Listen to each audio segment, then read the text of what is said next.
Um dos temas fundamentais também da Reforma Protestante é exatamente o tota scriptura, ou a Escritura como um todo, servindo como o nosso padrão, e não a Escritura fatiada, mal interpretada, contextos isolados ou interpretados de maneira alegórica para trazer luz à vida do povo de Deus.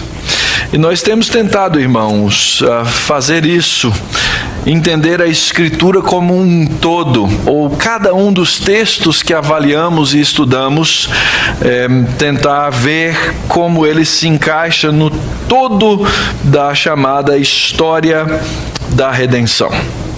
Queria então convidar os irmãos a abrirem suas Bíblias. Nós vamos ler no texto de Gênesis. Nós vamos estudar de 11:27 até 12:9, mas nós vamos ler somente uma parte do texto nesse momento. Diz assim a palavra de Deus: São essas as gerações de Terá. Terá gerou Abrão, a Naor e a Harã. E Harã gerou a Ló. Morreu Harã na terra de seu nascimento, em Ur dos Caldeus, estando Terá, seu pai, ainda vivo. Abrão e Naor tomaram para si mulheres. A de Abrão chamava-se Sarai, a de Naor Milca, filha de Harã, que foi pai de Milca e de Isca. Sarai era estéril, não tinha filhos. Tomou Terá Abrão, seu filho, e a Ló, filho de Harã, filho de seu filho, e a Sarai, sua nora, mulher de seu filho Abrão, e saiu com eles de Ur dos Caldeus para ir à terra de Canaã. Foram até Harã, onde ficaram. E havendo Terá vivido 205 anos ao todo, morreu em Harã. Ora, disse o Senhor a Abrão: sai da tua terra, da tua parentela e da casa de teu pai, e vai para a terra que te mostrarei. De ti farei uma grande nação, e te abençoarei. E te engrandecerei o nome, se tu uma bênção. Abençoarei os que te abençoarem, e amaldiçoarei os que te amaldiçoarem. Em ti serão benditas todas as famílias da terra. Oremos. Pai bendito, nós agradecemos agora pela tua santa palavra. Te agradecemos, ó Deus, pela oportunidade e graça de ler sobre a história e a vida do nosso irmão Abraão, e de saber, ó Deus, como o Senhor o chamou para uma caminhada de fé, na qual ele, ó Deus, tendo recebido a tua palavra, creu e cresceu para abençoar a todas as famílias da terra conforme o teu propósito. Assim, ó Deus, ensina-nos também, a cada um de nós, cada filho teu, cada eleito teu aqui nessa manhã, para que nós, ó Deus, saibamos abençoar o mundo no qual o Senhor nos colocou. E assim, ó Deus, cumprir com alegria e satisfação o papel que o Senhor nos deu. Que as palavras dos meus lábios, o meditar do meu coração, sejam agradáveis na tua presença, Senhor meu, rocha minha, Redentor meu. Amém. Se Martinho Lutero estivesse vivo hoje, e ele viesse até a nossa região e olhasse as igrejas que nós temos no nosso meio hoje, o que Lutero diria? O que você imagina? Só lamento, não é? Só lamento. Hã? Ele ia escrever mais um milhar de teses, né? 95 não seriam suficientes para expressar a decadência do estado em que vive a igreja contemporânea, ou aquilo que chama-se de igreja. Muito semelhante ao que aconteceu na época dele, uma igreja em decadência, que ele queria reformar e não sair necessariamente, mas que já não apresentava condições para que isso acontecesse.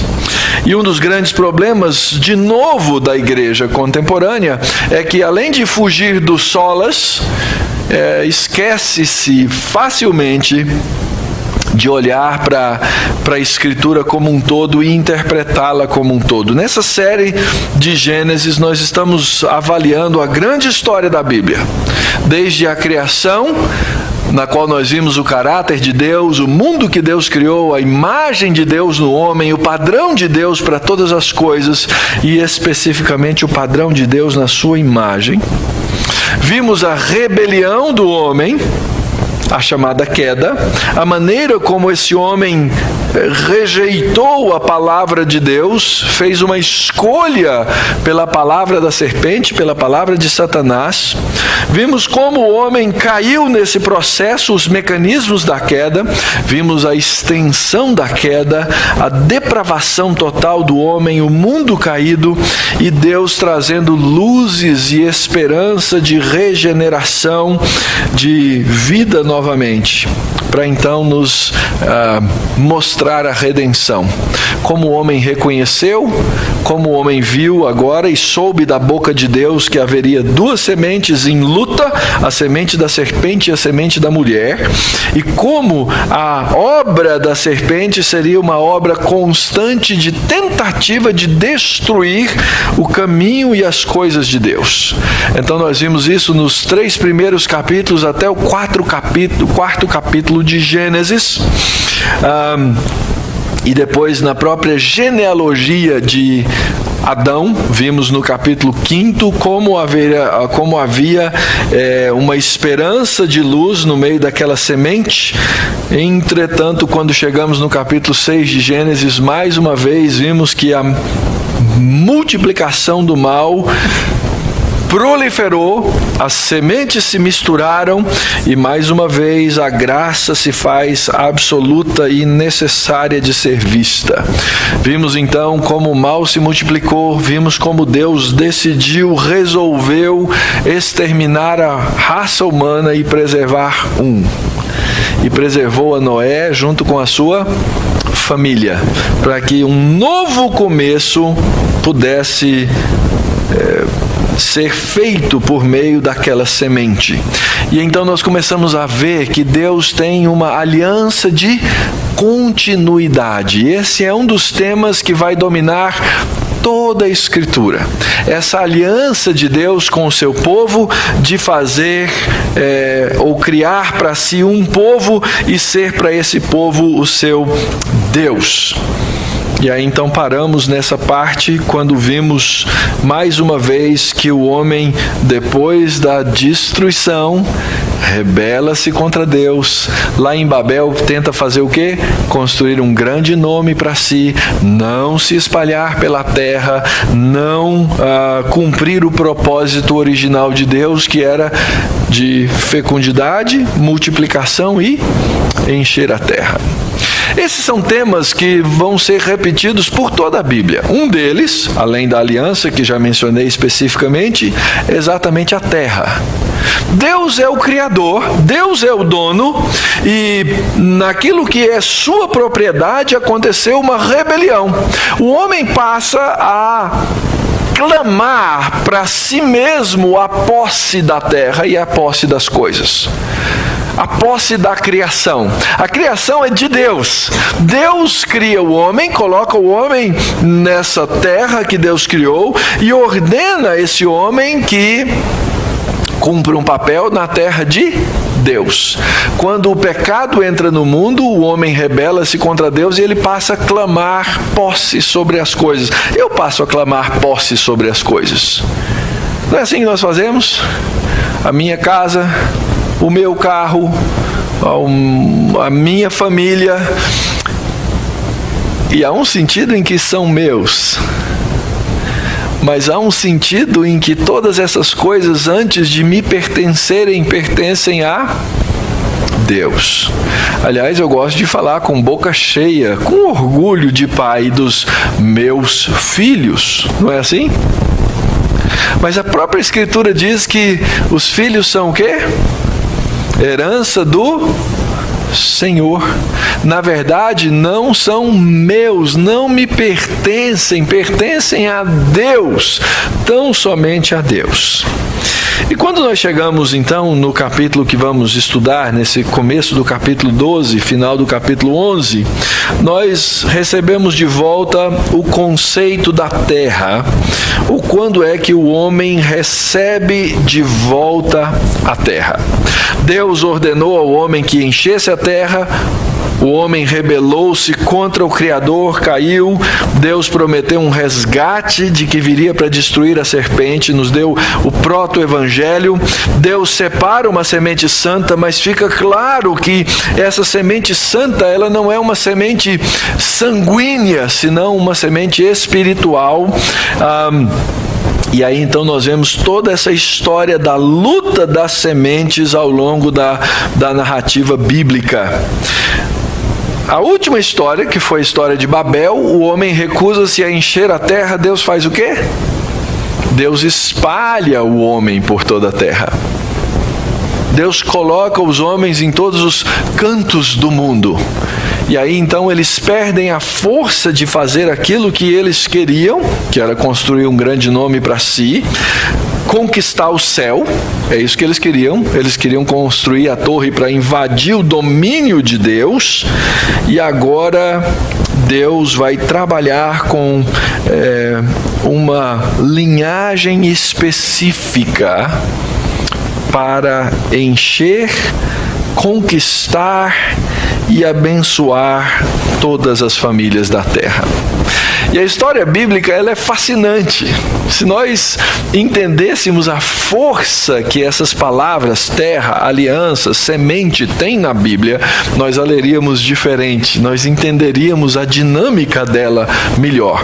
Por exemplo, no nosso texto, nós encontramos uma expressão muito peculiar, que havia um homem chamado Abrão, e ele tinha uma esposa que chamava-se Sarai, e sua esposa era o quê? Estéril. Isso é precioso, é Deus mostrando que ele resolveu encher a terra a partir de uma mulher estéril. Isso é fantástico. Deus podia ter escolhido muitas outras mulheres que não tinham esse problema, que não tinham essa dificuldade, mas ele quer deixar claro para nós que ele é o Deus da vida.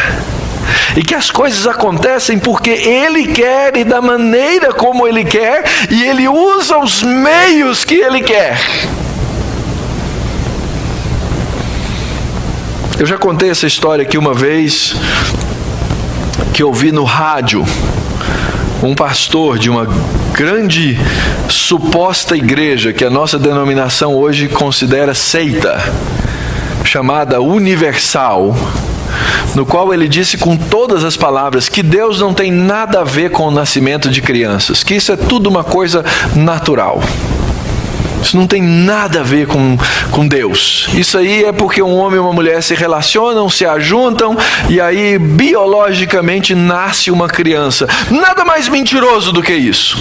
Nessa história que nós lemos aqui, que é a história da chamada família patriarcal, temos os 3 filhos de Terá, Arã, Naor e Abrão, e eles têm os seus filhos, e nos interessa de maneira bem peculiar essa parte aqui de baixo. Terá gera Abrão, Abrão gera Ismael, Isaac gera Jacó, Jacó gera 12 filhos, e desses filhos é que nós teremos a semente santa revelada no mundo.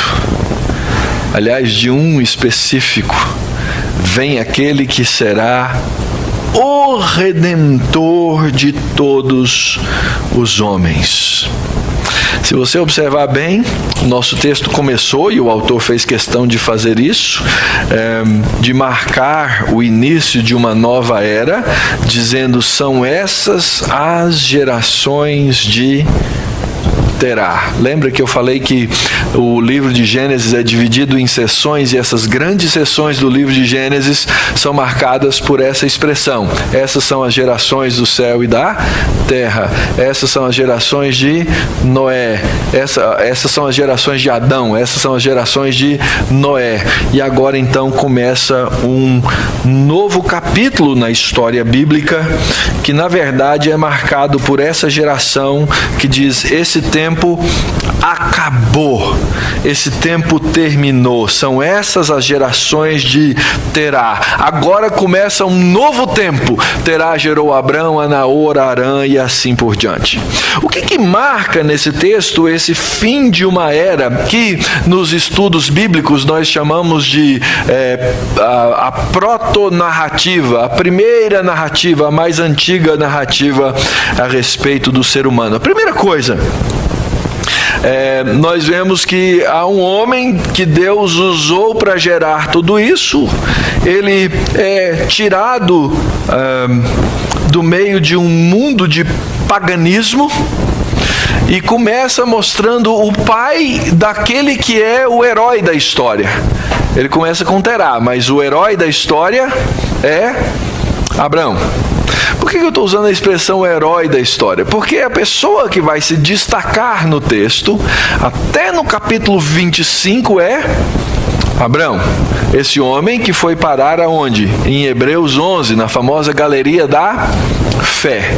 Só que a história faz questão de mostrar que esse homem, ele não pode ser herói por si mesmo. Ele não pode ser o pai da fé por si mesmo. Ele não pode fazer o seu próprio nome grande, como o povo em Babel quis fazer. Ele é um herói que é absolutamente dependente de Deus. Aliás, ele vem de um lugar de obscuridade. Ele vem de Ur dos Caldeus. É bem provável que Terá e seus filhos fossem originalmente adoradores do deus Lua, ou da deusa Lua. Várias expressões, inclusive os nomes. Milcar significa uma rainha e aponta exatamente para a ideia de ser o nome de uma deidade que era adorada por eles. Ora, Ur dos Caldeus era conhecida por ser esse lugar de adoração dessa deusa, da deusa Lua. E aqui então nós vamos ver que Abrão vai sair de um contexto de profunda idolatria. A origem dele é da idolatria, ainda que ele seja descendente dos semitas, de Sem, ele já estava envolvido num contexto de profunda idolatria. Um povo provavelmente bem evoluído. Nós temos algumas noções bem tortas, às vezes, quando a gente pensa nos personagens bíblicos. A gente, às vezes, pensa em Abraão, meio parecido, assim, com Fred Flintstone, né? Assim, Idade da Pedra, que usava... Nada disso. Moravam em cidades muradas, grandes, com água corrente, casa de 2 andares, todas essas coisas. Tudo bem moderno até para a nossa visão, mas certamente um lugar de idolatria. Naquela terra, Terá teve seus filhos, um dos seus filhos morre ainda naquele tempo, nos lembrando que a morte continua a ser uma realidade para todos os homens em todo o tempo. E ali naquele lugar acontece um chamado, uma vocação. E aqui o texto ele não deixa a maior clareza possível, mas o que a gente entende é que Deus chama Abrão, mas quem sai da terra em primeiro lugar é o pai de Abrão. Deus chama para uma terra que vai mostrar a Abrão mas Abrão acompanha o pai até um outro lugar chamado Harã. Esse lugar chamado Harã também é conhecido como um lugar de adoração da deusa Lua. O contexto de idolatria continua. Eles saem de um lugar, vão para outro lugar, mas dentro de um contexto de idolatria. O texto faz questão de marcar que essa mulher de Abrão, chamada Sarai, também chamada ou conhecida por princesa, também era uma adoradora da lua. Se Milcá era a rainha, Sarai era a princesa. O contexto de adoração se faz claro dentro desse ponto. E diz o texto que Sarai era estéril. A esterilidade de Sarai é a figura da desesperança. Quem não tem filhos não tem futuro. Quem não tem filhos não tem vida. Quem tem filhos não tem continuidade. Essa era a maneira que toda a cultura percebia essa situação para uma mulher estéril. E eles então saem de Ur dos Caldeus e vão para um outro lugar onde se estabelecem. Diz o texto que o pai de Abrão viveu ainda, morreu com 205 anos ao todo, naquele lugar de adoração, naquele lugar de idolatria. E aí então nós lemos e vemos o capítulo 12, o fim de uma era e o começo de uma era que eu estou chamando aí de a era da bênção. Disse o Senhor a Abrão: sai da tua terra e sai da tua parentela e sai da casa do teu pai e vai para uma terra que eu vou te mostrar. Essa era da bênção, ela é marcada, em primeiro lugar, pela própria comunicação de Deus. E a grande pergunta que a gente faz é o seguinte: por que Deus chama Abrão? Os semitas tinham crescido, os semitas tinham se espalhado também pela terra, como os demais. Haviam milhares e milhares e milhares deles, mas Deus escolhe um homem. E a grande pergunta que a gente faz, em primeiro lugar, quando a gente vê Deus escolhendo um entre milhares, é o que estava na característica desse homem que faz com que Deus o chame. E sabe qual a explicação que existe para isso, irmãos?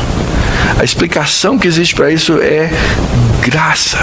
Por que Deus não chamou Terá? Por que Deus não chamou o avô dele? Eu não sei. Por que ele não chamou a Naor? Por que ele não chamou a Arã? Por que ele não chamou a Ló? Percebem? Não existe uma explicação e o texto não dá uma explicação do porquê de um chamado. Porque o chamado, ele é algo que não se explica, é vontade de Deus, é soberania de Deus, é para a glória de Deus. Por que Deus chamou o Fernando? Por que Deus chamou a Brina? Por que Deus chamou a cada um de nós? A resposta é: não sei, a não ser pela sua graça. Assim como o chamado de Abrão é inexplicável, o chamado de cada um de nós, a vocação da fé cristã, é inexplicável. Deus chama, Deus salva, Deus opera, quem, como, quando Ele quer, da maneira dele. É o chamado grande mistério da eleição de Deus. O chamado de Deus é um chamado sobrenatural. Olha só como Deus chama Abrão. Ora, disse o Senhor a Abrão: sai da tua terra, sai da tua parentela, sai da casa do teu pai e vai para uma terra que eu vou te mostrar. Você não viu ainda. Eu ainda vou te mostrar. Você ainda vai ver, mas você ainda não viu.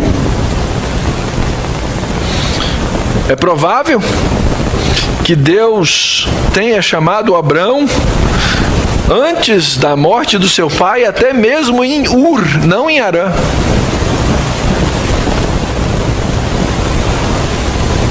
É provável que Deus tenha conversado outras vezes com Abrão, mas parece que ele tinha uma certa resistência e uma certa dificuldade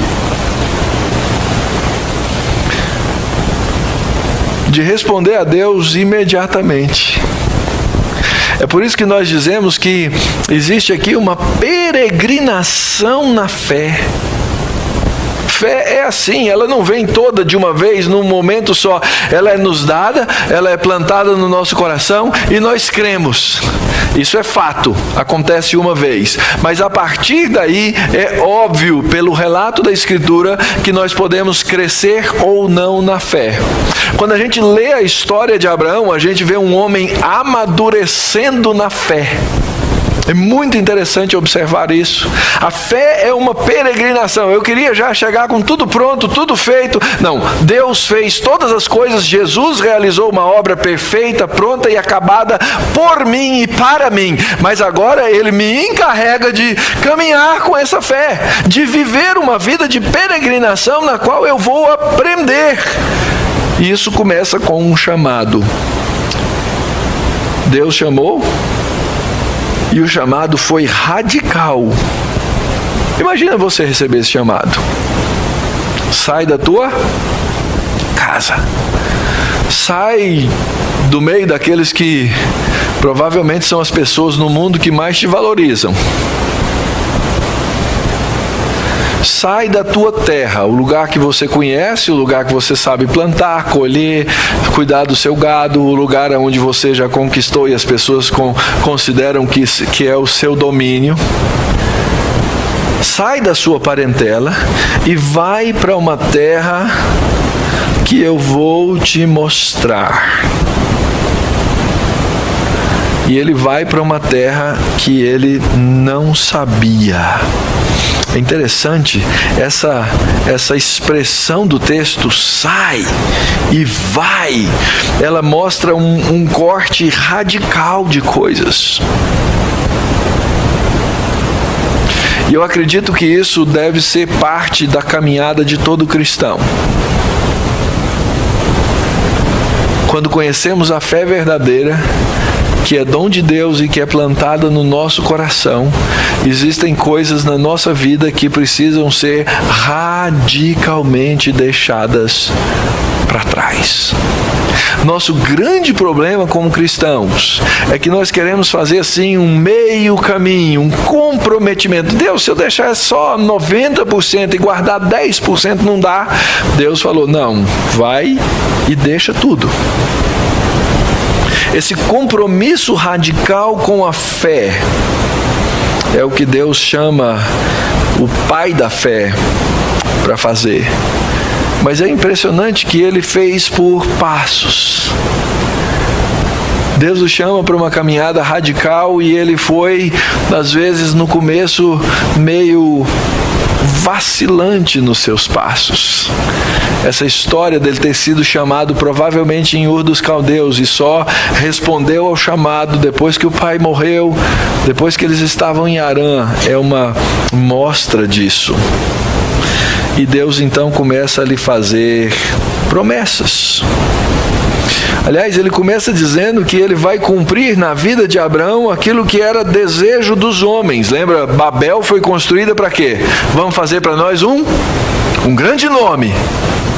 Deus estraga o grande nome e Deus diz para Abraão, Abraão, eu vou te dar um grande nome. Você precisa aprender a depender de mim para fazer isso. E essa ideia de grande que aparece aqui, farei o teu nome grande, farei de ti uma grande nação, é uma referência tanto a números quanto a magnitude da promessa, com essa ironia que eu já narrei. Porque ele escolhe um homem velho com uma esposa estéril. Se você fosse montar um time, seja lá do que for, são essas as pessoas que você ia escolher? Se você fosse aquele que pensava assim, não, eu vou conseguir abençoar toda a terra, você escolheria essas pessoas? Pois foi exatamente essas pessoas que Deus escolheu. E essas pessoas que Deus escolheu, Deus abençoou profundamente. É interessante que nesses 3 primeiros versos aparecem 7 bênçãos. Por que o autor escolheu 7? Porque é o número da completude, é o número da perfeição. Quais são as bênçãos? Abraão, eu vou fazer de você uma grande nação, eu vou te abençoar, eu vou tornar o seu nome grande e você será uma bênção. Essas 4 primeiras bênçãos, elas dizem respeito a Abraão e o seu povo e a sua comunidade. As 3 últimas bênçãos representam a expansão daquilo que Deus vai fazer por meio de Abraão. Eu vou abençoar os que te abençoarem, vou amaldiçoar quem te amaldiçoar, e todos os povos da terra vão ser abençoados por meio de você. Então é uma expansão. Deus pega um homem velho, uma mulher estéril, uma família que na nossa perspectiva, na nossa prospecção, sem futuro, e Deus diz que dessa família seriam abençoadas todas as famílias da terra. Como os planos de Deus são diferentes dos nossos, não é? Como os planos de Deus são ao contrário daquilo que nós imaginamos. Deus vai abençoar. Lembra qual é a bênção no livro de Gênesis? Capítulo 1. Deus os abençoou e disse o quê? Sede fecundos, multiplicai-vos, enchei a terra. Quando Deus diz assim, eu vou fazer de você uma grande nação, ele pensa assim, mas Senhor, já estou tentando há tanto tempo, não deu filho aqui ainda. Deus diz assim, calma Abraão, eu sou o Deus da fertilidade, não são esses deuses que estão por aí. Não são essas deusas que estão por aí. Não adianta você fazer suas mandingas, não adianta você fazer seus rituais secretos ou públicos, porque nada disso vai funcionar. Eu sou o Deus da fertilidade. Por isso ele diz, eu vou te abençoar. Não só isso, Abraão, eu vou tornar o seu nome grande, eu vou fazer você famoso. Alguém de estima, com caráter diferente, e você vai ser uma bênção. Deus abençoou Abraão para que ele fosse o portador da bênção. Ele ia carregar em si a bênção divina dentro do contexto de lealdade, porque a partir de Abraão, a realidade espiritual das pessoas seria mudada. Para pensar aqui um pouquinho, o que Deus quer de nós, queridos? Como é que Deus quer que nós abençoemos pessoas? Exatamente da mesma maneira que Abraão. Sendo nós os portadores da mensagem e da palavra que pode e que transforma vidas. Não é isso? Você, como Abraão, chamado por Deus, porta, carrega, leva com você palavras de vida.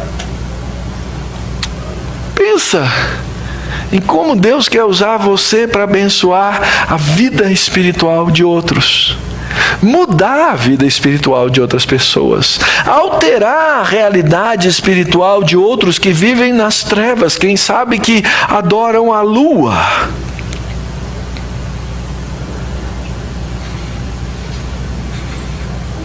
Deus faz de homens portadores de bênçãos, assim como fez de Abraão. E é interessante que isso se expande. Ele diz assim, Abraão, eu vou abençoar quem trouxer bênção para a sua vida.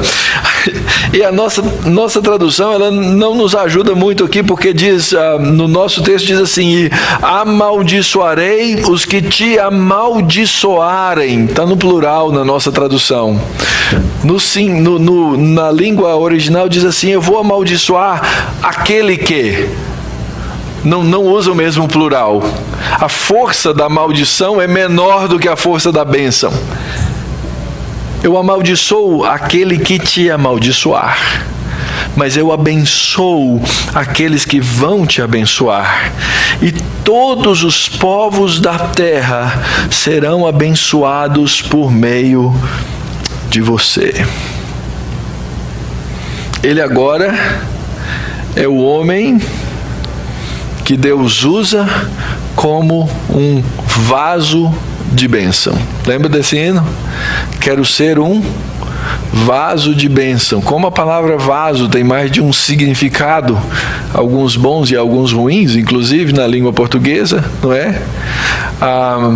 Vaso naquele hino é vaso sanguíneo, vaso de canal. Abraão é alguém por meio de quem Deus vai abençoar pessoas. E o que você vai encontrar na história de Abraão é algo muito interessante, porque você vai ver cada uma dessas coisas acontecerem.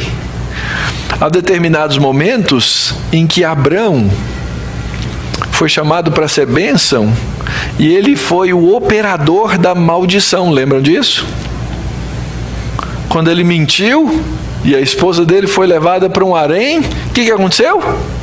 Ele, que era para ser um canal de bênção, torna-se maldição sobre um reino. E aí o rei volta, descobre aquela arapuca toda e fala assim: Abraão, como é que você faz um negócio desse comigo? E Deus então faz com que o rei abençoe Abraão e faz com que Abraão abençoe o rei. Cumprindo exatamente essas palavras, o povo de Deus, assim como Abraão, foi chamado para ser canal de bênção no mundo no qual nós vivemos. E para conseguir abençoar, nós precisamos viver e partir e desenvolver nossa vida na chamada escola da fé. O texto diz: partiu, pois, Abraão como lhe ordenara o Senhor, e Ló foi com ele. Abraão tinha já 75 anos quando saiu de Harã. E a primeira coisa que a gente observa então aqui foi a demora de Abraão em obedecer o chamado de Deus. Provavelmente, como disse, ele foi chamado lá em Ur dos Caldeus, antes do pai morrer. Mas ele continuou na sua zona de conforto. Ele caminhou ainda com o pai, que resolveu ir para Harã. E ele continuou dentro daquele ambiente. Isso envolve, queridos, essa chamada escola da fé. Eu já disse isso para vocês em outras ocasiões. A obra da salvação e a obra da justificação é exclusiva de Cristo. Ele fez de uma vez por todas para que você fosse salvo. A obra da santificação envolve a sua decisão em viver vida santificada. A obediência da fé envolve você. Envolve tomada de decisão. Envolve confiar na palavra de Deus. Ele partiu, ele saiu, ele demorou, mas ele fez. E esse partir de Abraão, que era terreno, lá na frente na Bíblia é explicado como uma peregrinação o quê? Espiritual. Uma caminhada espiritual. Porque ele esperava uma cidade que tem fundamentos na eternidade. Diz o texto que seu sobrinho Ló foi com ele. Ele caminhou com seu tio na aventura da fé.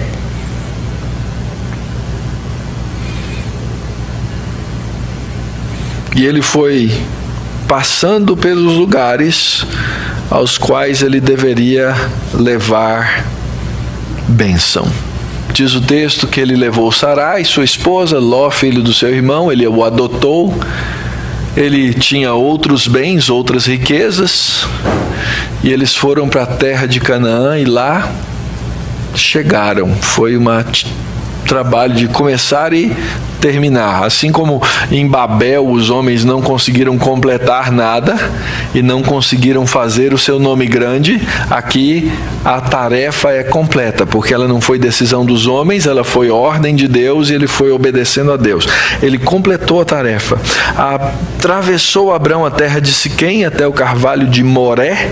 A palavra Moré significa mestre.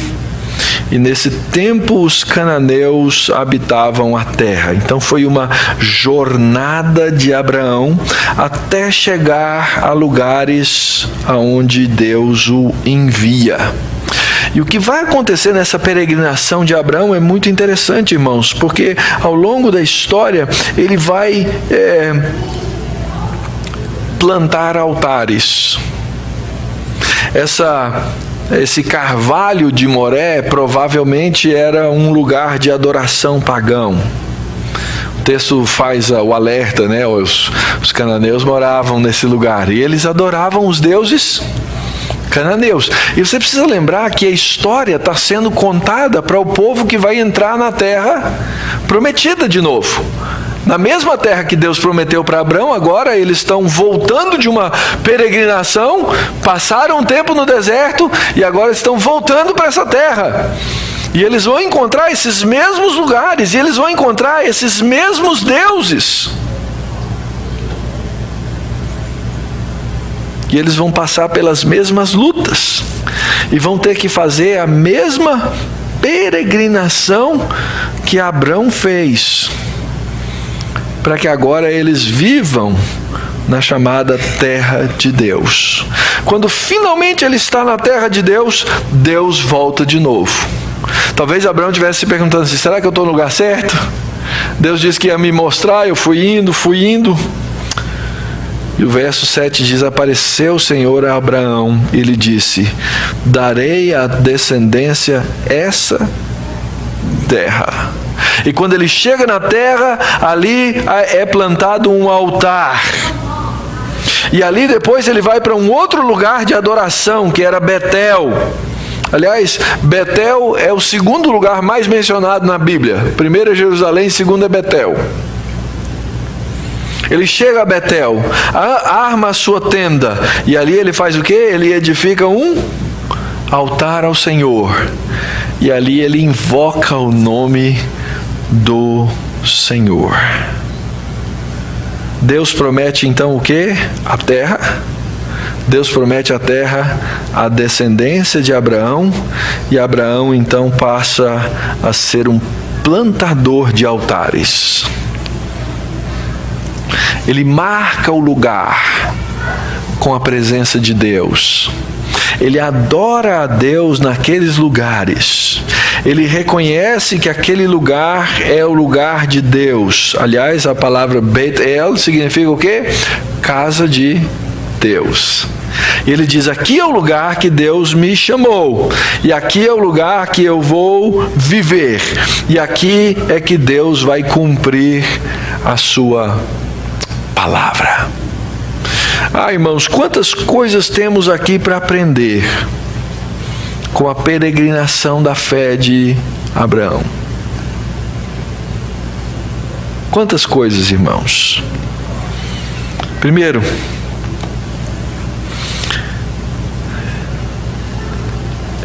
muitos de nós, na nossa geração, viemos de lugares da adoração do paganismo. É ou não é? De onde você saiu? Aonde nasceu a semente da fé na sua casa, na sua família? De repente você é exatamente como um Abrão, debaixo da mão de um Deus que tem uma graça soberana. Ele foi lá no meio das trevas, no meio de adoradores de outros deuses, quem sabe dos deuses da modernidade, quem sabe de deuses antigos. Ele foi lá e pinçou você, ele foi lá e tomou você do meio das trevas e disse: está aqui o meu filho, está aqui a minha filha, está aqui o meu escolhido, está aqui o meu eleito. E ele plantou uma semente de fé na sua vida. Provavelmente Deus usou pessoas que eram os portadores da bênção para pregar a palavra para você. Como isso é maravilhoso, queridos. Como a gente tem que lembrar disso. Como a gente precisa voltar a essas coisas constantemente, lembrar como Deus é bom e como a sua graça é tremenda.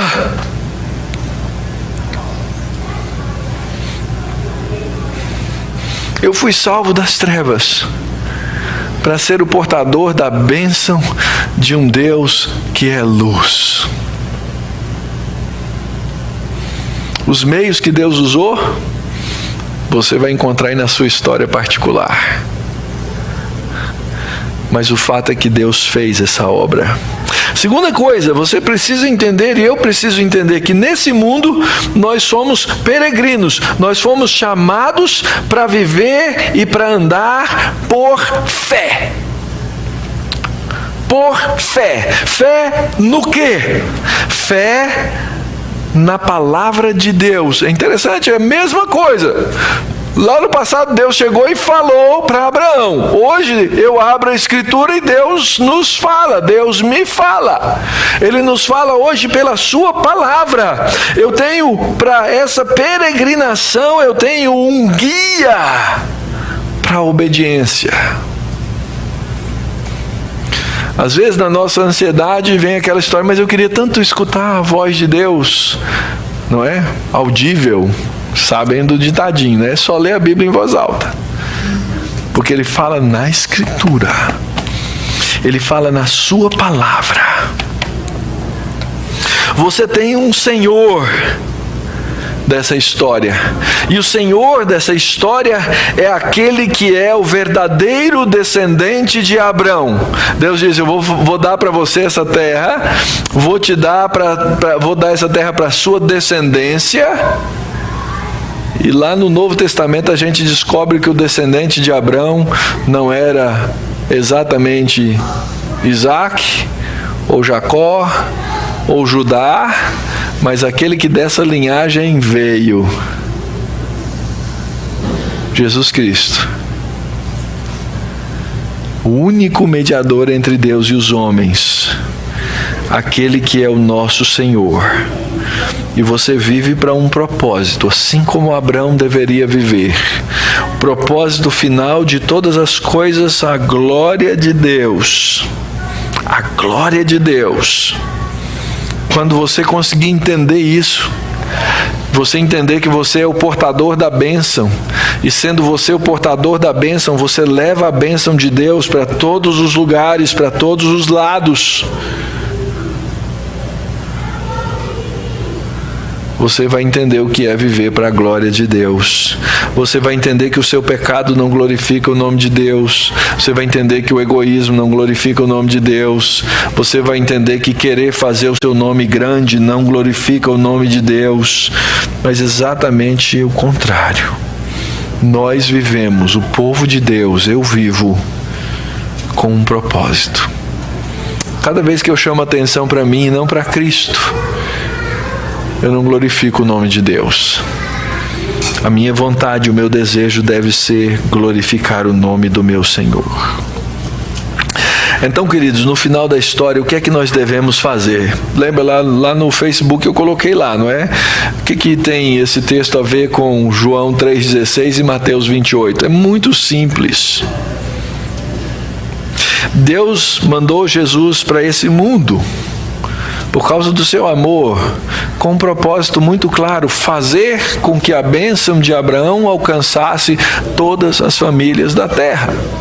É só por meio de Jesus Cristo. Por isso Deus amou o mundo de tal maneira que enviou o seu Filho unigênito, para que todo aquele que nele crê não pereça, mas tenha a vida eterna. É para que a bênção dada a Abraão chegasse por meio desse Filho de Jesus até os confins da terra e a todos os eleitos de Deus. E isso então me dá o significado da minha tarefa, do meu propósito, do meu papel. Eu criei, eu recebi a promessa. Jesus disse isso claro lá em Mateus 5, os mansos vão fazer o quê? Vão herdar a terra, da mesma maneira que Abrão herda a terra.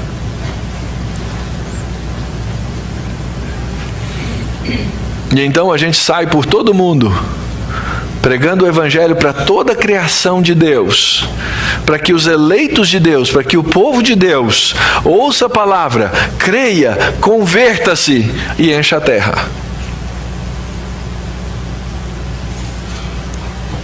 A grande comissão dada à igreja hoje é a mesma demanda de Deus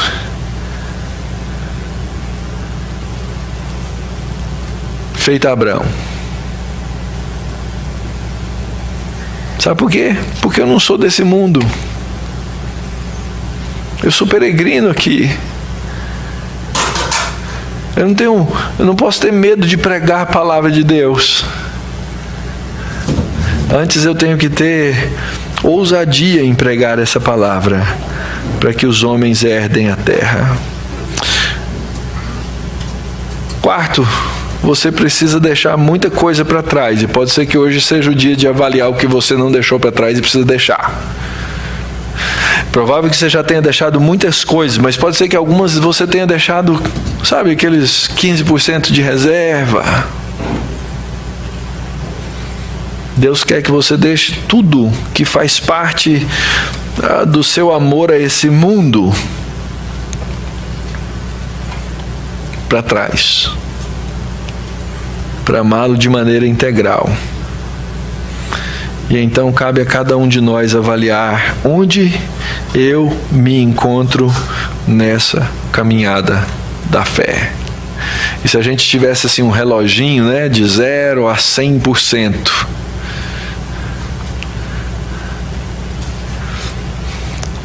Deus vê o reloginho de uma maneira diferente. A minha percepção, ela tem que ser sempre uma percepção de que eu estou ali capengando no comecinho.